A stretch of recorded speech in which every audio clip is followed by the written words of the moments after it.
It's easier for me in Portuguese. Undoubtedly. 1, 2, 3, you can start. Hi, everyone. I'm Marcos Giansanti. I'm a doctor. I'm a surgeon, a digestive surgeon from Brazil. And I began to study Austrian Economic School recently.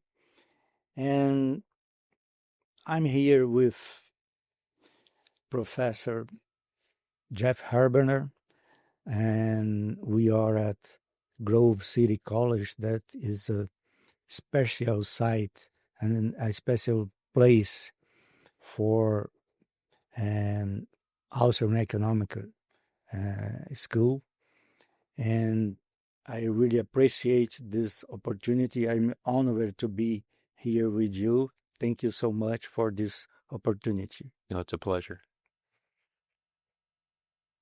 And Professor, I would like to know, and given to the fact that we probably had a lot of young people listen to us, to this video, and I think that we would like to know about and your mind sharing, your history. Where start your interest to study economics, and where all of this interest began?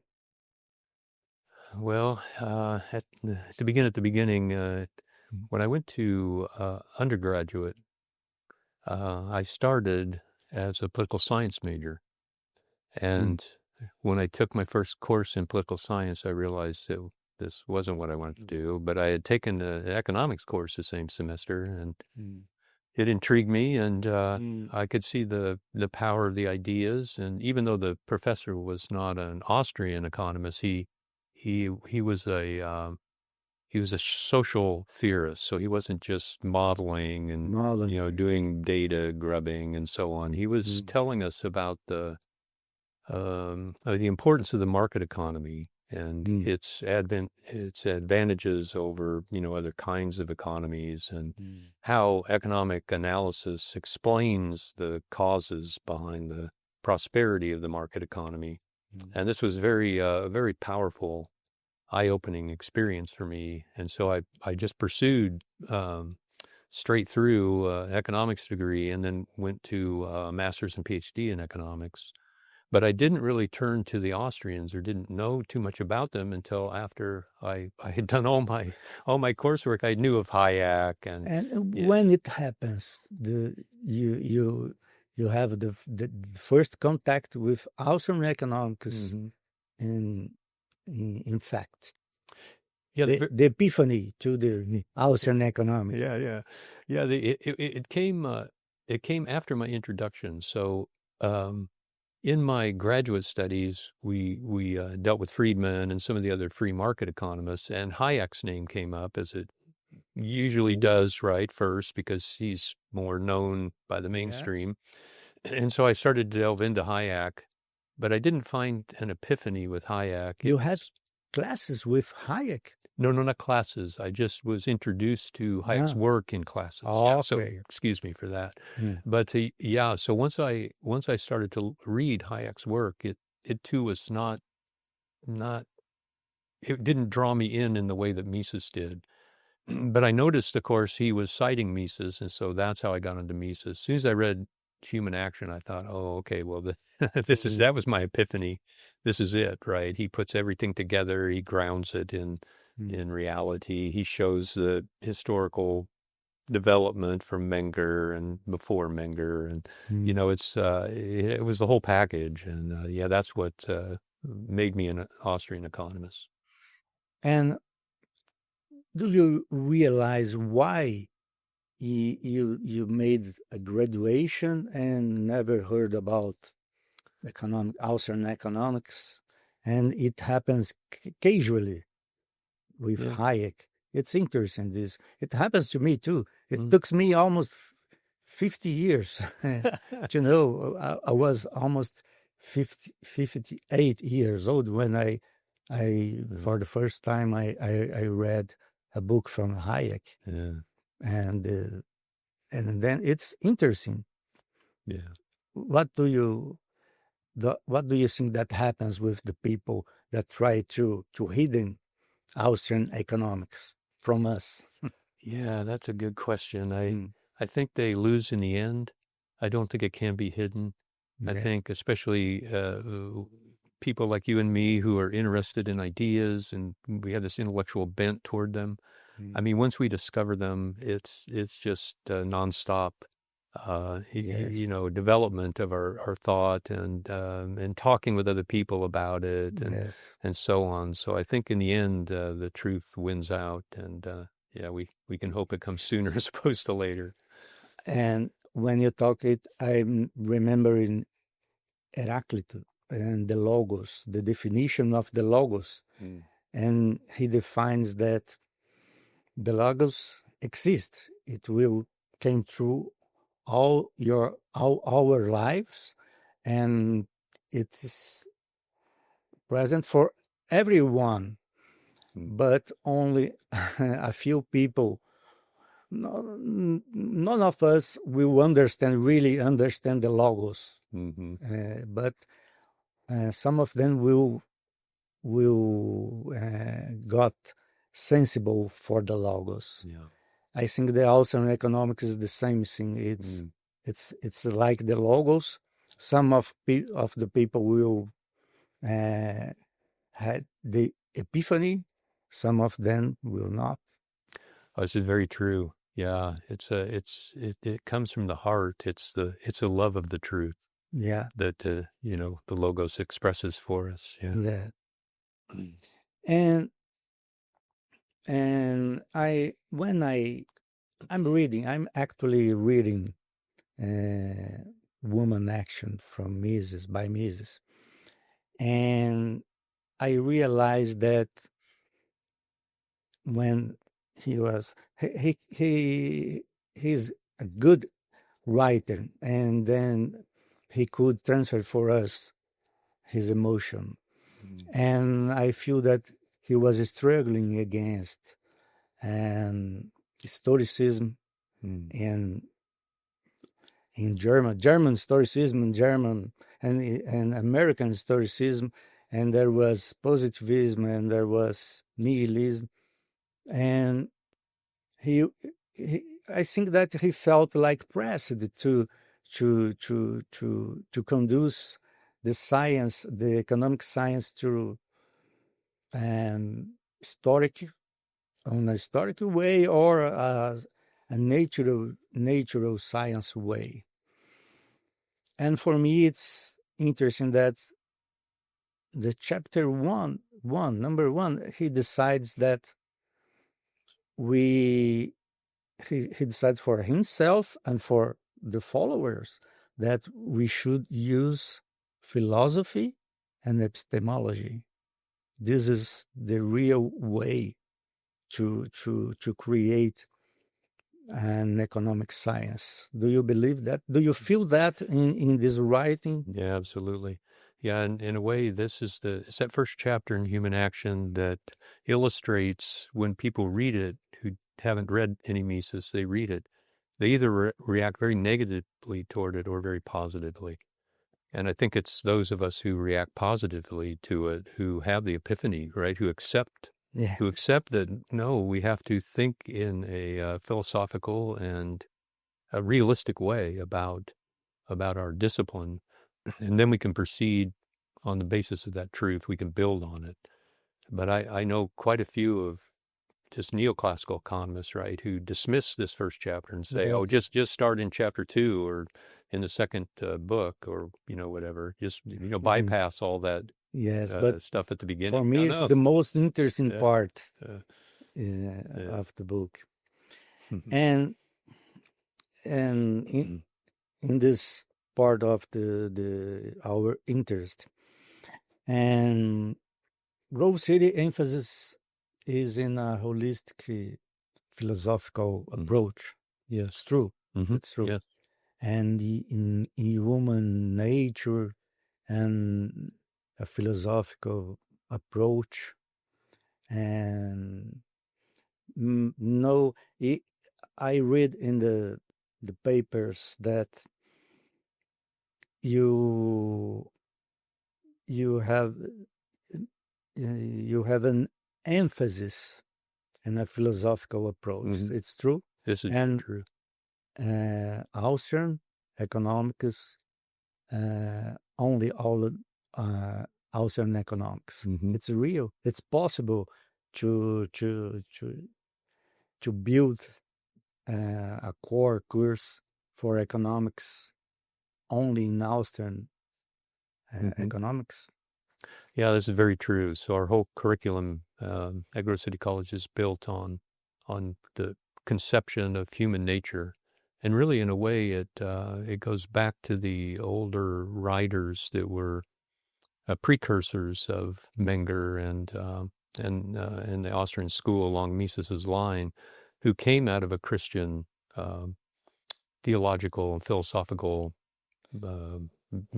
setting, where they took this position as well, right? They start with, what are we as beings, and what does this mean for the way that we act and interact with each other? Is there a certain structure to it and a logic to it? And that's where Mises picks up. Yeah. And how do you deal with mathematical modeling and this kind of reductionist approach?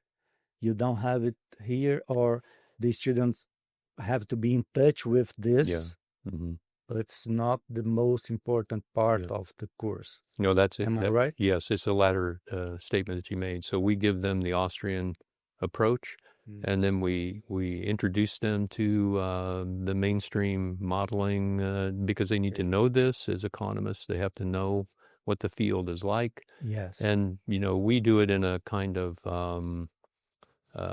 we might say, a compare and contrast way. So we say, what if you take the modeling approach? What can you learn from this, and what does it leave out? And so I think our approach is actually more robust than a mainstream approach, which just focuses on modeling. They don't have any philosophical ground, right? They're just mimicking the natural sciences or some other, philosophical position that isn't grounded in reality. We had an interesting experience during this year in my graduation at Mises Brazil. We had one of our professor, Rafael. He made the opposite side. He was there to show us the mainstream approach and defend the mainstream approach, even though he's really Austrian. And he got this idea to reversal teaching. It was really interesting because you could realize how far the mainstream is from we decide to our life. It was interesting. The reversal stood. It's really nice. And there is a kind of myth and that Austrian economic professional don't have too much space and an actual mainstream market. And do you believe that? Or I read in the Grove City statements that you have good results putting this professional and this economics formed from here and in the market. It's I would like to hear from you how it works, because some people is really afraid. Because if I like Austriac approach, I won't have where to work, or I will work disappointed because it's not my goal. Doing econometry is not my goal, but I will do it for money but I really like Austrian economics. How do you see this situation? Yeah, I think how prepare these people to be employed? Right. Yeah, we found excellent placement actually of our students, both in grad school and in careers, when they're trained in the Austrian approach. Because again, I think that other people outside who are employing them or accepting them into grad school understand that they're smart and they're insightful, they're creative, and they have all these, useful and interesting attributes for them to take them into their employ or under their wing in academia, and to work with them. We've placed students in some excellent grad schools and PhD work at the University of Pennsylvania, at Ohio State, Michigan State, Penn State, University of Virginia. These are all really fine schools, and our graduates always find some sympathetic professor at these schools who warm up to their dissertation project and allow them to do something that is Austrian oriented, even though they have to dress it up maybe in a model or do some empirical work. But they've done well. They've placed and gone on to be professors at various places, and it doesn't seem to be a barrier. Yeah, and I realize that you think that it's not necessary to be afraid of being in an Austrian economics, actually. Yeah, that's absolutely true. I think that a lot of people, I'm a libertarian in my heart, but no one should know about it. It's hidden into myself. It's not necessary, actually. Do you think that? Well, it depends, I guess, on who you're relating to and the circumstances and so on. But no, I think it eventually comes out. I think when you possess the truth and you participate in the logos, you just becomes a part of your life. Yes. And it's just not, you can't suppress it, right? Yes, yes. And by the way, we have in Argentina a libertarian president, Milei, and he started working. There is a joke that he sat down on the printer machine, print money machine, and no monetary expansion anymore. We have to solve the problem of the country without printing money, and it's working. He is successful. I don't know if you have noticed that about Argentina. What do you think about? Yeah, it's interesting that the first libertarian president in all the world. Yeah, it's true, and that program of his to stop inflation, stop the monetary inflation. That's actually the first step in Mises's project to move back from back to the gold standard from a fiat standard. First, you stop the inflation, you let prices normalize, and then you can go back to a gold standard by redeeming your currency in gold at some market rate. Yeah. So hopefully he's got that in mind in the future, and his tenure's long enough for him to complete that project. Yeah, we are looking forward to see that he succeed and Argentina succeed, and we can follow that example. Yeah. And I realize that you have a special approach here in Grove City about inflation and rates, since from Mises and Sennholz and on you, and people from Brazil like your explanation about rates and about interest in time, and congrats for it. I think it's thank you. It's a good line of deal with economic Austrian economic school. And another characteristic of Grove City, and that stand for all the teachers, all the people that are here, it's that you has a strong Christian and conservative identity, which is part of the Institute worldview. And how does it shape to study economic, and how it is important to connecting students, and depending on their faith, obviously, but you think it's really important for the students and for all the staff of the college? Yes, indeed. It is the central organizing principle of all that we do at the college, our Christian thought, and economics as it's part and parcel of the liberal arts, right? So when they study economics, they're learning about the connections between economics and how they think about politics, political philosophy, or how they think about history, or how they think about sociology, these other disciplines that they're studying.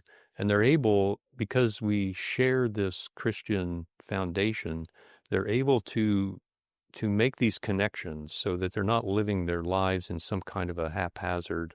They think one way about, they're social conservative, and they're, libertarian in philosophy, political philosophy, or whatever. But they get a kind of integrated way of thinking about things that's, we hope, grounded in their Christian, in Christian truth, and in their faith. That they're living out in their lives, and that this makes them better in every respect, better as husbands and wives, better as employers and employees, better as citizens, and so on. That's what we tend to see in our graduates. Libertarian is a word that, and sometimes could give and another identification. And I realized that there is a lot of libertarian approach in the Bible, libertarian phrases all over the Bible, and it's really interesting. And I think it works a lot. And about philosophy, you said to me that it's really important for the core of the course. And which level of background in philosophy do your students usually arrive to the institution? Oh, when they come. Yeah. Yeah, if they have any training in philosophy, it tends to be the typical things that you would think from a Christian perspective. So they know about Augustine, they know about Aquinas, they're at least familiar with natural law, scholasticism, and so on. We don't find, at least among the econ majors, I don't find that their views on Christianity are taken solely from modern sources. We consider modern sources. I mean, C.S. Lewis is well known among our students. I'm not sure he'd be considered a philosopher, but he kind of encapsulates certain Christian philosophical positions in his writings, and so some of their knowledge about philosophy that comes out of a Christian view is a little disconnected, maybe. Yeah. But we try to get them to see the connection, to make it firm. Yeah. Yeah. So even in philosophical questions themselves, at least as far as they touch economics, we try to delve into that. We try to expose them to that, right? And say, this is where it came from. And no, now you need to go read the Summa. And And if the student don't have enough background, you give to them Yes. during the graduation, the undergraduation. Yes. Yes. There is a lot of philosophical support in the core of the. That's right. Yeah. Yeah, they have to go through a humanities core at the beginning of their studies. Well, they start at the beginning, and then it goes through all 4 years, and then they have to take courses in philosophy as part of the econ major, and then we have in our curriculum one of our freshman level courses is Foundations of Economics, where the theological and philosophical ground is laid for economics, in a way that's not quite as robust as Mises does in Chapter 1 of Human Action, but we, kind of condense it down to other elements. Yes, it took me time to understand something, some phrases, some philosophical aspects. I remember when I was very young, and I heard for the first time from Heraclitus, and no man ever stepped twice in the same river. And it was crazy for me because to understand, and it's about it's real because the water is in flux and the man is in flux too. Today I'm one man. I have different cells and different approach, and at the other day the water will be different, and it brings to you a connection with this relation about time, the flux in time, and how it is important to understand what Mises was saying, and all that logical about time. If you know pre-Socratic philosophers, it will be much more easier to understand inflation. It will be easier to understand interest in time, and you have Parmenides, and at the other side, no one moves. Everything is, it's, and being is, non-being is not. It's really interesting to think about. It's an axiom. Being is, it's an axiom. And it's really controversial because the life in flux and the life without flux, and everything converges to our actual kind of studying, and the student have this kind of conversation here to understand the future. Do you think it's important? Yeah, absolutely. Yeah, this is one of the key things that distinguishes Mises's approach from the mainstream, right? Is this very point that you're saying that since we're beings moving through time, we can only anticipate what's going to happen in action, and therefore we have this genuine uncertainty, right? That we can't model or find out about using statistics. And as you also pointed out, one of the fundamental reasons for this is that we ourselves are changing through time as we act and interact with other people, and then the whole process of our minds judging things and learning things and forgetting things and so on is always in flux. Yeah, Mises's great phrase is that time is an irreversible flux, right? That's what he says in Human. I love that. Yeah, that sort of puts it in the right way. Okay. And back to the Grove City, you have here a BA in economics and a BS in business economics, and with a explicit fundamentation in Austrian economics. I think it's you are the only college or institution in all the world that could make this affirmation. It's true? Well, I don't know about that, but we certainly are distinctive in It's that very, respect. Yeah, you have to have courage to affirm it in the yeah. in the stats of the institution. Mm. Mm, okay, let me see.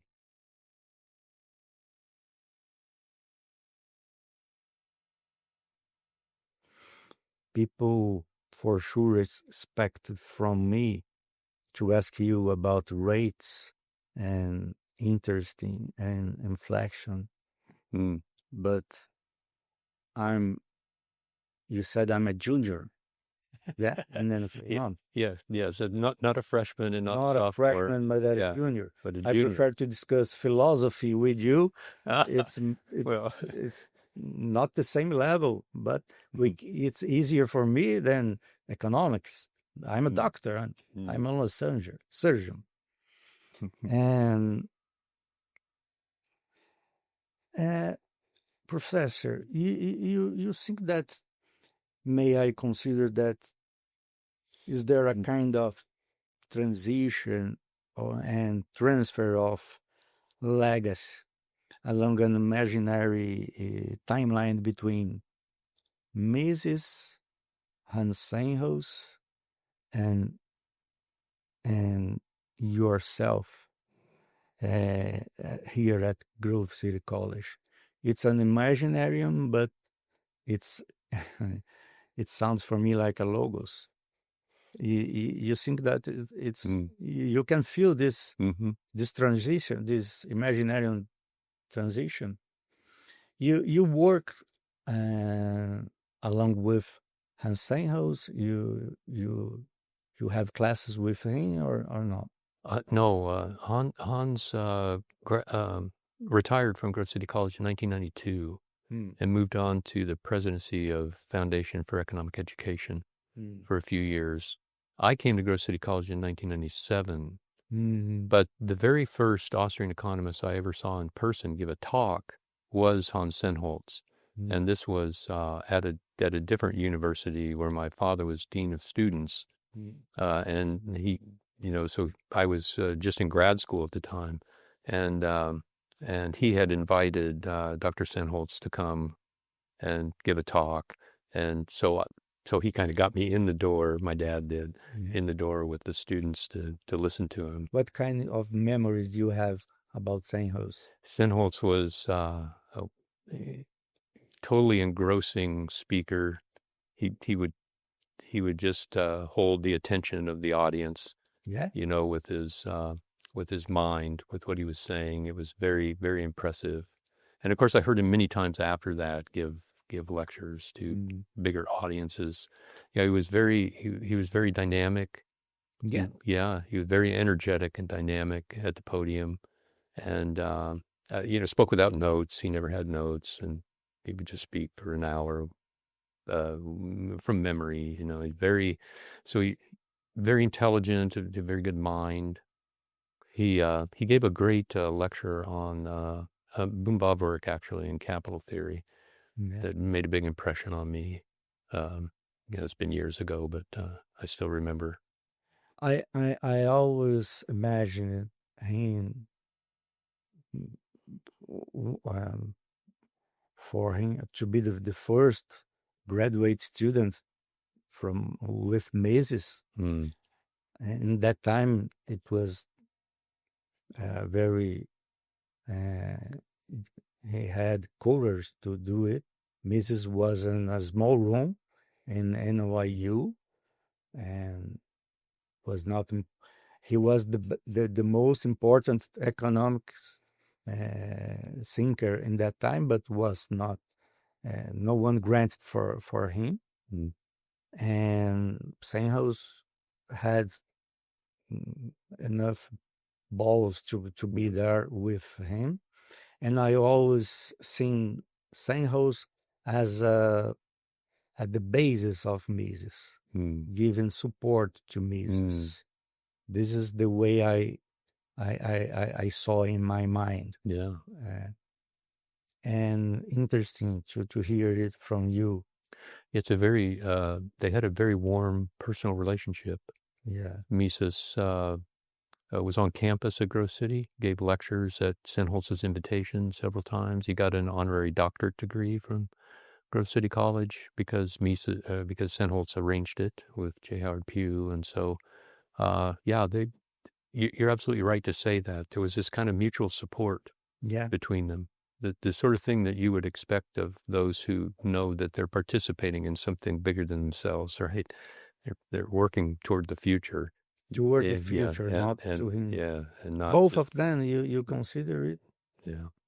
Yeah.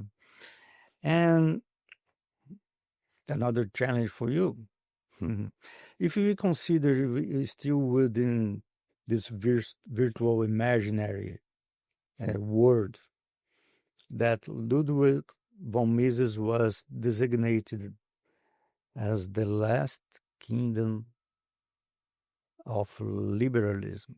There is a book from Hungman. Yeah, Guido Hülsmann. Yes. Mm-hmm. And, well, if Mises is the last knight of the liberalism, we can consider that we can define Sennholz as the silent knight who provides the basis for Mises working. And how would you define yourself in this noble imaginary line, this noble imaginary timeline of knights? Yeah, I would say, I heard this from Guido Hülsmann himself, that the title Last Knight refers to the most prominent knight in the circle of knights. So it isn't chronological. It's a prestige position. And so if we take it that way, of course, I see myself just as a beneficiary of what Mises has done as a fighter for liberalism, carrying on his tradition as best I can, and thinking also, as you suggested already, about the future. How does this all?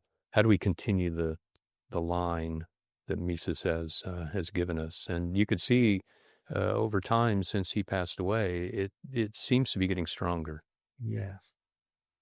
But I think that you are being very humble, because you deserve the title of a knight too, as Sennholz, and you deserve the same title as Mises. I'm at least a squire. And no, I'm suggesting to all, with the agreement of the Austrian community, I grant you the title of the Knight of the Libertarian Age. What do you think about?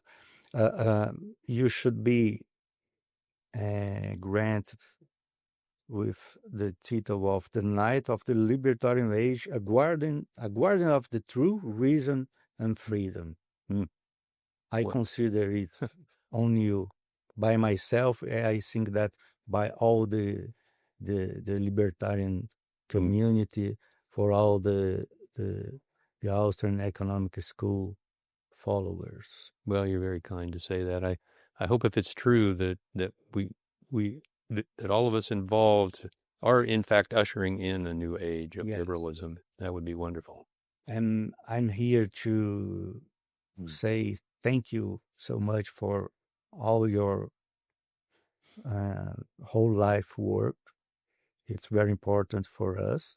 I consider myself very young. Started studying economics with, I'm 60 years old, but I'm starting to study. I feel very young. And really thanks for all that you've been making for us along this time. Well, you're very welcome and very kind. I appreciate those remarks. And you have something else that you would like to say for Brazilian students, and Brazilian students that wonder to be here for a degree, for a under degree. We have a lot of people in Brazil that is looking for a possibility to have the graduation, and you think that they should consider Grove City College as a good option or the best option for them? It'd be wonderful. We'd be happy to take every student from Brazil that wants to come and study with us. It'd be a great thing. We've got some maybe administrative details to work out in order to, allow for this to happen. But as we were talking about before we went on camera, the department's now offering a Master of Arts in Economics online. And so it seems to me that probably what will happen in the next year or so is that the college will start accepting international students into that program. And then maybe that we could parlay into, a residency for undergraduate students. That's amazing, thinking about graduation, an online graduation, and a broadcasting graduation in a high level institution. And how I totally understand arts and Austrian economics, and should be a part of the people that didn't realize this connection about arts and economic science. You can explain it a little for us? Sure. It's what you were saying before. The way that term is used on the level of graduate study is that the Master of Arts is philosophical based, and the Master of Science, of course, is just like empirical, natural science approaches or mathematical approaches as a foundation. So that's the distinction that we were positioning our master's program in. I think that this graduation fits on me. Because I don't like mathematical modeling. Yeah. I only like arts. Okay. It's a great honor to be here, and I would like to thank all the staff from the Grove City College and the people from this studio. I would like to thank so much. We had a really nice time with you. It's a great pleasure and honor. And I hope see you soon in Brazil. Yes, that would be my pleasure. Yeah. And it's been great to have you here on campus. Who knows, we can make a deal and people from Brazil came to Grove City, and people from Grove City goes to Brazil, and a meeting, and a regular meeting, and about even 2 years, and once here, once in Brazil, we can provide this kind of meeting. That's a wonderful idea. Mrs. Brazil and Grove City. Yeah. It's the best. Yeah. It's the best of our dreams. Yeah, we'll see if we can make that happen. It's a wonderful idea. Okay. Thank you so much, Mr. Jeff Herbener, Professor Jeff Herbener. Thank you. So